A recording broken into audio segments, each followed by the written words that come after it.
அன்பான இனிய உறவுகளே, இங்கே பசுபதி தான் எல்லா வேலையும் பண்ணியிருக்கான் அப்படிங்கிறத கண்டுபிடிச்சிடுறாங்க. செம்ம காண்டாடுறாங்க. இவனை சும்மா விடக்கூடாது அப்படின்னு சொல்லிட்டு அப்படியே கிளம்புறாருங்க. பஞ்சாப் பறக்கிறாரு விஜய். ஐயோ எங்கே போகிறீங்க? தனியாக போய் மாட்டிக்காதீங்க. என்னது தனியாக போய் மாட்டிக்கிறேன்? நான் என்ன நினச்சிட்டு இருக்கேன் உன் மாமா பற்றி? இங்கே பாரு, அவனை கொத்தோட அள்ளலேன்னு நான் சும்மா விட மாட்டேன். கொத்த அள்ளி ஸ்டேஷனில் தள்ளி அவனை 1 2 கம்பி என்ன வைக்கல. நான் விஜய் இல்லை இல்லை இல்லை காவேரி புருஷன் இல்லை அப்படின்னு சொல்லிட்டு கிளம்புறாங்க. நிவின் என்ன பண்ணுறாரு? நானும் வரேன் அப்படிங்கிறாங்க. ஓகே, இப்போ அவன் எங்கே இருப்பான்னு தெரியலையே. உடனே நிவின் பார்க்குறாங்க. அவங்க அம்மாவுக்கு கால் பண்ணுறாங்க. அம்மா நல்லா இருக்கீங்களா அப்படி இப்படின்னு யதார்த்தமாக பேசுகிற மாதிரி பேசுகிறாரு.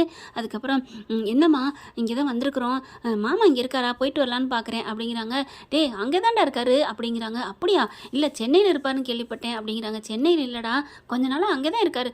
சரிம்மா சரிம்மா, நீ உடம்ப பார்த்துக்கோ, மாத்திரையெல்லாம் போட்டுக்கோ அப்படி இப்படின்னு சொல்லிட்டு வச்சுறாரு. பிரதர் அப்பா அவன் இங்கே தான் இருக்கான் அப்படிங்கிறாங்க. சரி வா கிளம்பு, அவனை சும்மா விடக்கூடாது அப்படின்னு சொல்லிட்டு எல்லாம் பறக்குறாங்க. அங்கே வீட்டுக்கு போகிறாங்க. இவன் பார்த்தா அப்படியே ஒரு மாதிரியாக ஜாலியாக என்ஜாய் பண்ணிகிட்டு இருக்கான். இதுங்க வாழ்க்கையில் குட்டையை கிளப்பிட்டோம் அப்படிங்கிற சந்தோஷத்தில் வீட்டுக்குள்ளே போய் கதவை திறந்துட்டு டமால் டுமின்னு போயிட்டு ஏன்டா பசுபதி அப்படின்னு கத்துறாங்க. எல்லாரும் பார்க்குறாங்க. ஏ என்ன கதவை ஏன் இப்படி உடைக்கிற அப்படின்னு ராகினி ஓடி வருது. மரியாதையாக போயிரு அப்படின்னு சொல்லிட்டு அட்டி கும்முன்னு கும்பிட்றாரு. பசுபதியை போட்டு தூக்கி போட்டு என்னடா நினச்சிட்டு இருக்க, என்ன நினச்சிட்டு இருக்கேன், நான் உன்னை அன்னைக்கே சொன்னேன் இந்த மாதிரி காவேரி விஷயத்தில் எதுவும் தலையிடாதுன்னு கேட்டியா அப்படிங்கிறாங்க. அதுக்கப்புறம் டே இந்த மாதிரி நீ அடிச்சு நான் போலீஸில் கம்ப்ளைண்ட் பண்ண வேண்டாம். என்னது நீ கம்ப்ளைண்ட் பண்ணி வர்றதுக்கு லேட் ஆகும், நாங்கள் போலீஸோடய வந்திருக்கிறோம், வாங்க சார் வாங்க அப்படிங்கிறாங்க. போலீஸ் வந்துடுறாங்க. போலீஸை பார்த்தோன்னா பசுபதி அள்ளு விடுது. சார் என்ன சார் இவங்க கண்ணு முன்னாடி அடிக்கிறான், பேசாமல் இருக்கீங்க, வீடு வந்து அடிக்கிறான் சார், அவனை கைது பண்ணுங்க அப்படின்னு சொல்ல. டே ஏன் மூடியா அப்படிங்கிறாங்க. என்ன சார் இப்படிலாம் பேசுகிறீங்க, என்ன சார்னா என்ன நொன்ன சார் என்ன சார்ன்ட்டு, என்ன காசு கொடுத்தா நாங்கள் இதுங்கிறோம் நினச்சியா? அதுக்காண்டி எல்லா நேரமும் பண்ண மாட்டேன்டா, கடமைன்னு ஒன்று இருக்குது, பாவம்னு ஒன்று இருக்குடா, அந்த குடும்பம் பாவம்டா, நல்லா தெரியும், அந்த வீடு அவங்களோட தான். நீ நடிச்சா நாங்கள் எல்லாத்தையும் ஏமாந்துருவோமா, பார்த்துட்டு எல்லா உண்மையும் வெளிச்சத்துக்கு வந்துருச்சுடா, நீ அனுப்புனால்தான் அந்த அம்மாங்கிறது தெரிஞ்சு போச்சு, என்ன நினச்சிட்டு இருக்க அப்படின்னு சொன்னோன்னே தூக்கி வாரி போடுது. ஆஹா கண்டுபிடிச்சிட்டாங்கய்யா அப்படின்ட்டு. இல்லை அந்த அம்மாலாம் நான் அனுப்பலை, யாரோ வந்து உங்கள் வீட்டில் சொந்தம் கொண்டாட்டி இருந்தால் நான் என்ன பண்ணுவேன் அப்படின்னு சொன்னோன்னே, யாரோ எங்கள் வீட்டில் சொந்தம் கொண்டாடணும்னு உங்ககிட்ட நான் சொல்லவே இல்லையே பசு அப்படிங்கிறாங்க. ஐயோ மாட்டிக்கிட்டோமா அப்படின்னு நினைக்கிறாங்க. இதை சொன்னது நம்ம காவேரி தாங்க. காவேரி பாஞ்சு வந்துடுறாங்க. சார் நீங்களாவே உங்கள் வாயில் மாட்டிக்கிட்டீங்களே அப்படிங்கிறாங்க போலீஸு. இல்லை சார் நான் வந்து அது வந்து என்ன அது வந்து போயின்னு அந்த அம்மா எல்லாத்தையும் சொல்லிடுச்சு, நீ தான் அந்த பொம்பளையை நடிக்க வச்சேன்னு கிளம்பியா அப்படிங்கிறாங்க. அதுக்கப்புறம் இங்கே அவங்க பொண்டாட்டி பிள்ளைங்களாம் ஐயோ எங்கள் அப்பா அப்பெல்லாம் ஒன்றும் இல்லை, எங்கள் அப்பா மேலே எந்த தப்பு இல்லை, எங்கள் அப்பா எந்த பாவமும் பண்ணலை அப்படி இப்படின்னு ராகினி அழுகுது. சும்மா கடமை அப்படின்னு சொல்லிட்டு அள்ளிக்கிட்டு போயிடுறாங்க. கொண்டே உள்ளார தள்ளிடுறாங்க. பசுபதிக்கு செம்ம காண்டாகிறான். டே விஜய் உன்னை நான் சும்மா விட மாட்டேன்டா, அடியே காவேரி உன்னை நான் சும்மா விட மாட்டேன், நீ வெளியில் வா, அப்புறமா எங்களை சும்மா விடுறதா இல்லையானா அப்புறம் பார்க்கலாம் வட்டாச்செல்லாம் அப்படின்னு காவேரி அப்படியே பயங்கரமாக அப்படியே பசுபதியை போட்டு கலாய்ன்னு கலாய்க்கிறாங்க. டே செல்லாம் அப்படிலாம் பண்ணக்கூடாதுடா, நீ பாட்டுக்கு எகிரி பேசி நம்ம பாப்பாவுக்கு எதாவது ஆயிடக்கூடாதுல்ல, அதனால இவன்ட்டெல்லாம் பேசவே கூடாதுடா, உன் பார்வைப்பட்டா கூட இவங்கெல்லாம் புனிதமாயிருவாங்க, அதனால இவங்கிட்டலாம் நீ பார்க்காத பேசாத, நீ வாடி செல்லா குட்டி, என் செல்லா குட்டி அப்படின்னு. டே அடங்குடா அடங்கு அப்படின்னு சொல்லிட்டு வாடா என் செல்லா குட்டி அப்படின்னு கூட்டிட்டு கிளம்புறாங்க. அதுக்கப்புறம் திரும்புறாரு பசுவை பார்த்து.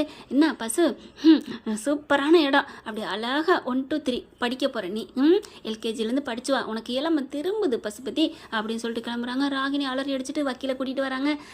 நீ என்ன வக்கீலை வந்தாலும் பண்ணிக்கோ, ஒன்றும் நடக்காது, கையும் களவுமா ஆதாரத்தோடு பிடிபட்டுருக்காண்டியே அப்படிங்கிற மாதிரி அவங்க சொல்லிட்டு கிளம்புறாங்க. இங்கே ராகினி போய் அப்பா அப்படின்னு அழுகுது.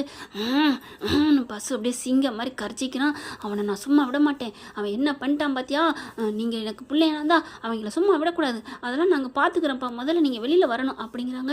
எங்கிட்ட வெளியில் வந்ததுக்கப்புறம் பசுபதி எப்படி உள்ளார போட்டதுனால நம்ம காவேரி என்ன பண்ணுறாங்க, அவ்வளோ சந்தோஷப்படுறாங்க. விஜய் அப்படின்னு சொல்லிட்டு அப்படி கட்டி பிடிச்சிக்கிறாங்க. என்ன இல்லை இப்போ நீங்கள் மட்டும் இல்லைன்னா என்ன ஆயிருக்கும், என்ன ஆயிருக்கும், அதெல்லாம் ஒன்றும் இல்லை, நிவின் ப்ரோ தான் எனக்கு ஒத்துழைப்பு கொடுத்தாரு, அவர் மட்டும் இங்கே தான் இருக்கான்னு தெரியாமல் தான் என்ன இருக்கும், அதெல்லாம் நீங்கள் கண்டுபிடிச்சி வந்திருப்பீங்க அப்படிங்கிறாங்களே. வீட்டுக்கு வந்துடுறாங்க. வீட்டுக்கு வந்ததுக்கப்புறம் தான் இந்த உரையாடல் நடக்குது. உடனே யமுனா இருந்துட்டு அதெல்லாம் இல்லையே, என் வீட்டுக்காரர் சொன்னதுனால தான் உன் வீட்டுக்காரர் போய் கண்டுபிடிக்க முடிஞ்சிச்சு, என்னக்கா நீ அப்படிங்கிறாங்க. சரிடி விடுடி, எல்லாரும் தான் நம்ம வீட்டை பாதுகாத்தாச்சு போதுமா அப்படிங்கிறாங்க. அப்பா ஐயா ஜாலி அப்படிங்கிறாங்க. சரி இந்த மூடோட நம்ம எல்லாரும் நல்லா சுற்றி பார்க்க கிளம்புறோம் அப்படிங்கிறாங்க. அப்பா இப்போதான்ப்பா என் நெஞ்சில் பால் வாத்துருக்கு அப்படின்ட்டு சந்தானத்திட்ட போய் சந்தோஷப்படுறாங்க. அவனையும் உள்ளே தள்ளியாச்சு அப்படிங்கிற. சாரதா என்ன பண்ணுறாங்க, நம்ம வெளியில் போகிறதுக்கு முன்னாடி இன்னொரு இடத்துக்கு போகணும் அப்படிங்கிறாங்க. எங்கே வாங்க அப்படின்னு சொல்லிட்டு அவனை எங்கே அடைச்சி வச்சிருக்கீங்க அப்படிங்கிற. போலீஸ் ஸ்டேஷனில் தான், அவனை நான் பார்த்தே தீரணும் அப்படின்னு சாரதா சொல்ல எல்லாரும் அங்கே போகிறாங்க. போயிட்டு அடத்து அப்படின்னு காரி மாதிரி துப்புறாங்க. நீலாம் என்ன ஜென்மம்டா, எத்தனை வாட்டி தாண்டா எங்ககிட்ட அடி வாங்குவ அப்படிங்கிறாங்க. என் பொண்ணுங்க கையில் அடி வாங்கினது பத்தாதுன்னு என் மாப்பிள்ளைங்க கையிலேயே அடி வாங்கிக்கிட்டே இருக்கியடா, இன்னும் என் பேர பிள்ளைங்க கையிலே நீ அடி வாங்கிட்டு தான் விடுவியா அப்படிங்கிறாங்க. பசு இருந்துட்டு, என்னம்மா தங்கச்சி நான் உள்ளுக்குள்ள இருக்கேன்னு ரொம்ப துள்ளுறியா, நான் வந்துடுவேன் வந்ததுக்கப்புறம் பார்த்துக்கலாம் வாடா அப்படின்ட்டு போகிறாங்க. எல்லாத்தையும் சுற்றி பார்க்க போகிறோம், போட்டிங்கில் போக போகிறோம், ஜாலியாக போக போகிறோம் அப்படிங்கிற சந்தோஷம் நம்ம யமுனாவுக்கு. ஏன்னா நிவின் கூட போக போகிறோமே அப்படின்னு சொல்லிட்டு இங்கே விஜய்க்கும் காவேரிக்கும் அதாவோட நம்ம ஹனிமூன் போகலாமா அப்படிங்கிறாங்க.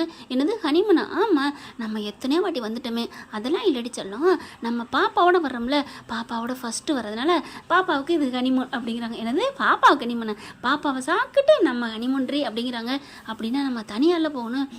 எல்லாரும் வந்துட்டு போகிறாங்க, எல்லாரும் ஜாலியாக போவோம், அப்போதைக்கு நம்ம தனியாக அங்கிட்டு போய் என்ஜாய் பண்ணிக்குவோமா அப்படிங்கிறாங்க. என்ன தனியாக எல்லாரோட ஒன்றா தான் போகிறோம் படா அப்படிங்கிறாங்க. சரி விடு, ஜாலியாக போவோம், ஆனால் அங்கே ரூமெல்லாம் தனித்தனி ரூம் தானே, அதெல்லாம் இல்லையா, ஒரு ஹால், பெரிய ஹாலாக புக் பண்ணிவிட்டு அங்கே தான் படுக்க போகிறோம், அங்கே தான் புக் பண்ண போகிறோம் அப்படிங்கிறாங்க. அடி காவேரி என்னடி சொல்கிற அப்படின்னு தலையில் கை வைக்கிறாரு. ஆமாம், நம்ம எல்லாரும் ஹாலில் தான் படுக்க போகிறோம்.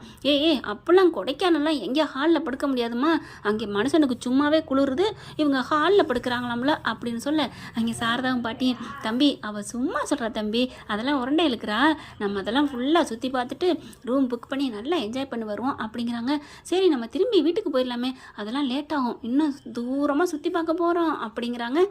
ஏன்னா அடிக்கடி இங்கே வந்துட்டு போயிட்டு இருக்க முடியாது இல்லையா, அங்கேயே 2 நாள் நல்லா சுற்றி பார்த்துட்டு அப்புறமா வீட்டுக்கு வருவான், என்ன ரெடியா அப்படின்னு சொல்லிட்டு கிளம்புறாங்க.